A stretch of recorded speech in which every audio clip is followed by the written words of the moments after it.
ఇందాక నుంచి ఎట్లా ఎవరి ఫోన్ నెంబర్ అని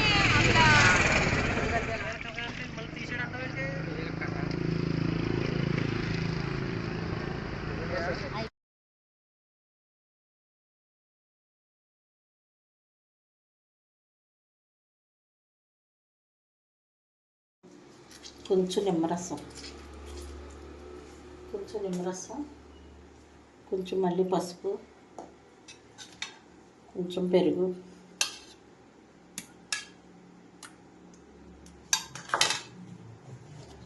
ఎనిగారండి. కొంచెం యాపిల్ ఎనిగారు అనే పర్లేదు, మామూలు ఎనిగారు అనే పర్లేదు. కొంచెం మూత అలా పోసుకుంటే అసలు వాసన రాదు, నీచు వాసన అసలు రాదు. ఇప్పుడు ఇవన్నీ వేసాం కదా,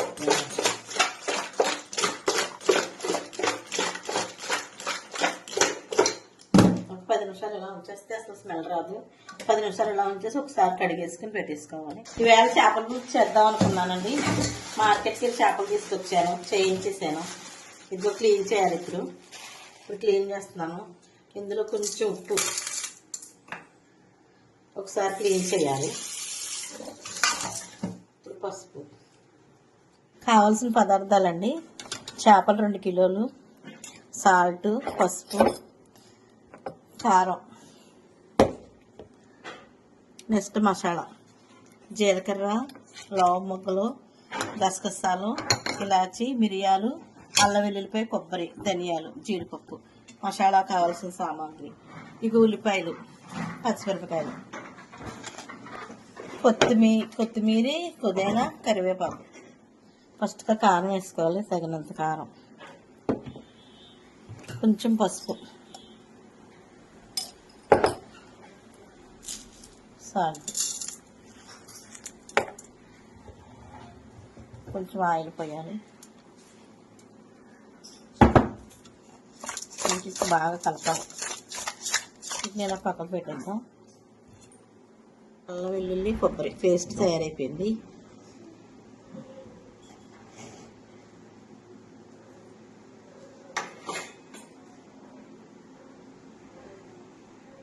గరం మసాలా పేస్ట్ రెడీ అయిపోయింది, పక్కన పెట్టుకోవాలి. అల్లం వెల్లుల్లి పేస్ట్ కూడా రెడీ అయిపోయింది.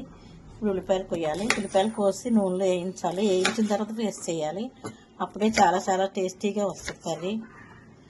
చేపల పులుసు అంటేనే టేస్టీగా రావాలి, చాలా చాలా టేస్టీగా వస్తుంది. భీమవరం స్టైల్లో చేపల పులుసు సూపర్ వస్తుంది. ఈ మళ్ళీ నూనెలో బాగా వేయించాలి. పొయ్యి వెలిగించుకోవాలి, బాండి పెట్టుకోవాలి, కొంచెం ఆయిల్ పోసుకోవాలి. ఇప్పుడు మనం కోసి పెట్టుకుని ఉల్లిపాయ ముక్కలు వేసుకోవాలి. ఇవి బాగా దోరగా వేగాలి. దోరగా వేగిన తర్వాత మిక్సీ పట్టాలి. దోరగా వేగాలి. ఎందుకంటే ఉల్లిపాయలు ఇలా వేగిపోయి దోరగా వేగిపోయింది కదా, కట్టేసుకోవాలి. ఇప్పుడు మిక్సీలో వేసుకోవాలి.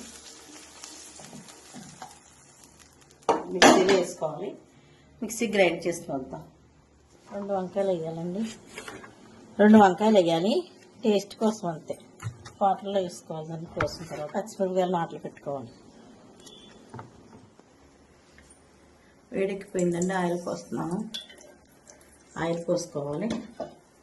ఆయిల్ వేడెక్కాలి బాగా. వేడెక్కిన తర్వాత ఇది వేయాలి. ఇలాగా లవంగ మొగ్గలు వేయాలండి. ఇలాగా ఒక 4 వేసుకుంటే సరిపోతుంది. తర్వాత ఇలా లైట్గా వేడెక్కిన తర్వాత అల్లం వెల్లుల్లి పేస్ట్ వేయాలండి. అల్లం వెల్లుల్లి పేస్ట్ వేసి బాగా దోరగా వేగాలి. మామూలు కాదు, చాలా దోరగా వేగాలి. చక్కగా వేగాలి. భీమవరం స్టైల్లో చేస్తున్నామండి చేపల పులుసు. ఎంత బాగా వస్తుందో చూడండి. బాగా దోరగా వేగుతుండే కానీ గరం మసాలా పేస్ట్ వేయాలి. గరం మసాలా పేస్ట్ కూడా దోరగా వేగాలి. ఏదైనా ఎర్రగా లైట్ బ్రౌన్ కలర్ వచ్చే వరకు వేగాలి. వేగితేనే టేస్ట్ వస్తుంది బాగా. ఇప్పుడు మనం కదిలి పెట్టుకున్న పుదీనా వేసుకోవాలి. కొంచెం పుదీనా వేయాలి.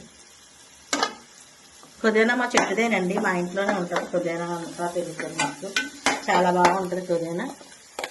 ఇప్పుడు బాగా వేపించుకున్న ఉల్లిపాయలు పేస్ట్ వేసుకోవాలి. పేస్ట్ మొత్తం వేసేసి బాగా ఎర్రగా వేగాలి. బాగా ఎర్రగా వేగిన తర్వాత చాలా టేస్టీగా ఉంటుంది. చేపల పులుసు నేను చాలా బాగా చేస్తానండి. మా హైదరాబాద్లో మా పిన్ని వాళ్ళందరూ నాతో వండించుకుని మరీ తింటారు. దోరగా వేగుతూ ఉండగా మనం కడిగి పెట్టుకుని అంతా మామూలుగా మ్యాష్ చేసుకుని పెట్టుకున్న చేపల పులుసు ముక్కలన్నీ వేసేసుకోవాలి. పులుసు కోసం వస్తారు మా ఇంటికి, చాలా బాగా తింటారన్నమాట. అలా పెట్టేసుకుని అది అలా మగ్గనివ్వాలి. 10 నిమిషాలు సిమ్లో అలా ఉంచేసేయాలి. చక్కగా మగ్గుతుంది. మగ్గిన తర్వాత మనం కొంచెం వాటర్ పోసి వాటర్ కూడా కాగిన తర్వాత అప్పుడు చింతపండు పులుసు పోయాలి. అప్పుడు కూడా చింతపండు పులుసు కానీ అది కానీ ఏం పోయాలి. 15 నిమిషాలు 20 నిమిషాలు అలా సిమ్లో ఉంచేయాలి కర్రీని. అప్పుడు బాగా ఉడుకుతుంది. ఇలా మగ్గుతూ ఉండగా ఇలా సిమ్లో ఇలా ఉండగా ఇలా పచ్చిమిరపకాయలు వేయాలండి. సిమ్లో ఉండగా వేయాలి పచ్చిమిరపకాయలు. ఫస్ట్ వేయకూడదు, పేస్ట్ అయిపోతాయి. ఇవన్నీ నెక్స్ట్ వేయాలి. చాలా చాలా టేస్టీ వస్తుంది. ఎప్పుడు సిమ్లో ఉంచుకోవాలి కర్రీని. ఇలా వేసుకున్న తర్వాత మూత పెట్టేసుకోవాలి 10-15 నిమిషాలు. గుమగుమలాడే చేపల పులుసు రెడీ అయిపోతుంది. భీమవరం స్టైల్లో చేపల పులుసు సూపర్గా రెడీ అయిపోతుంది. చాలా చాలా బాగుంది కదా, చూస్తుంటే నోరు ఊరిపోతుంది. అబ్బా ఎంత అందంగా ఉందో, ఎంత టేస్టీగా ఉంటుందో ఈ పులుసు. అబ్బాబ్బాబ్బా.